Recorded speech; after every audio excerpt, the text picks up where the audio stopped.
आप आशीर्वाद मिले तो बड़े साउर तरीके में बोल, हाँ ठाणी बात यूं राख ली। धन्यवाद सभापति महोदय, आपने मुझे बोलने का मौका दिया।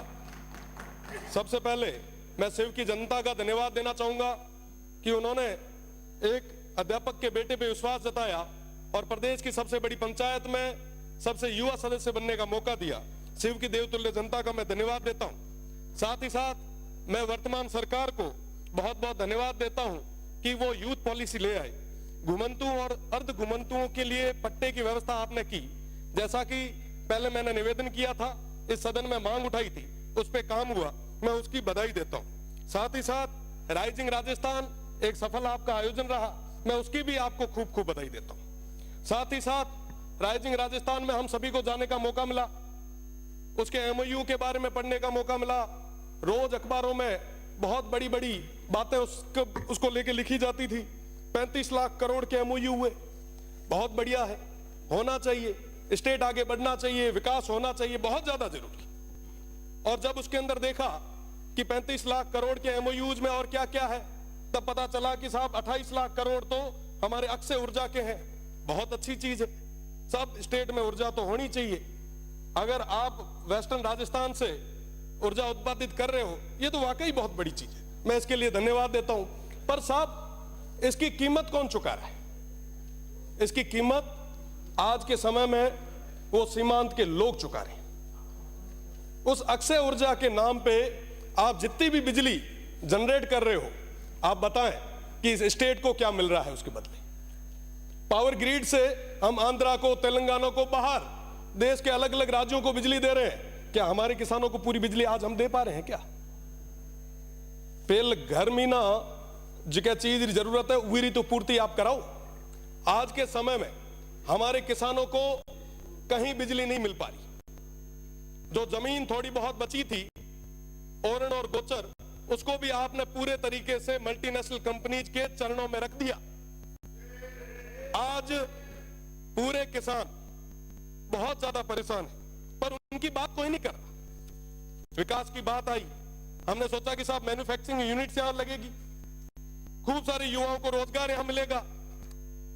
कई सारे लोगों ने तो कहा कि साहब विकास तो आपके वेस्टर्न राजस्थान में बरस जाएगा, आप देखो क्या होता है। वही सपने हमें दिखाए गए जो रिफाइनरी आई उस समय हमें दिखाए थे। हमें कहा गया साहब ये आने वाले समय में दुबई बनेगा, जैसे शेखों के पास में रोल्स रॉयस की गाड़ी है वैसी आपके पास भी होगी। यहां पे अपार संभावना है। बदले में क्या हुआ? आज भी वो पश्चिमी राजस्थान, वो सीमांत के लोग वहीं खड़े। आज पुनः वैसे सपने उन भोले भाले लोगों को दिखाए जा रहे। उनको बताया जा रहा है कि साहब आपके यहां रेवेन्यू जनरेट होगा, विकास होगा। साहब सौर ऊर्जा का जो एक प्लांट लगता है ना, लगने के बाद में 2 गार्ड के अलावा तीसरा आदमी नहीं लगता वहां। और रही बात दूसरी, पहले वो प्लेट साफ करने के लिए एक आधा कोई आदमी लगाया करते थे, आजकल तो उसका भी रोबोट आ गया।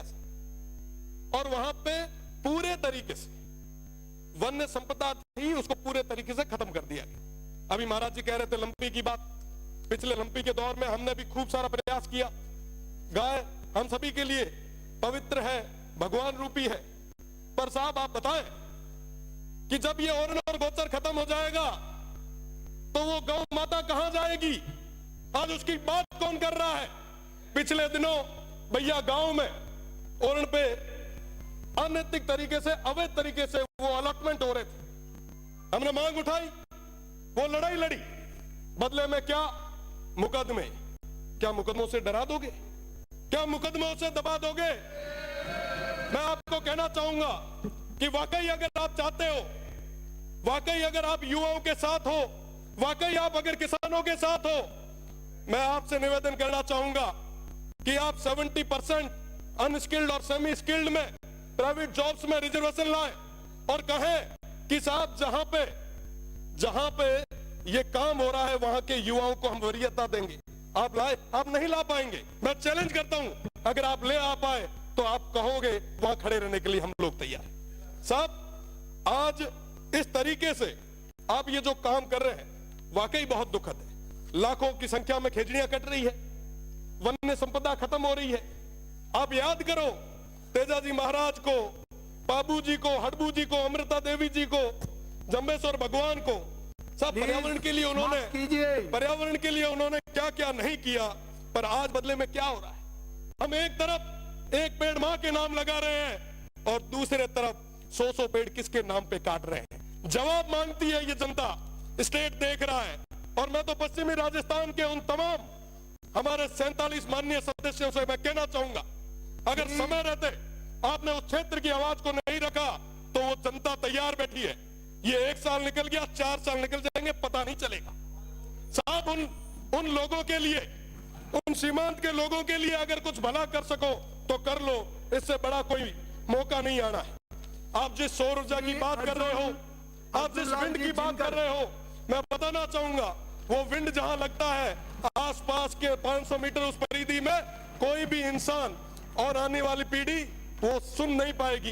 ये स्थितियां उस क्षेत्र में पैदा होने वाली है। साथ बात करनी होगी। मैं तो निवेदन करूंगा सभापति जी से कि आप नहीं होगा। माननीय सभापति महोदय,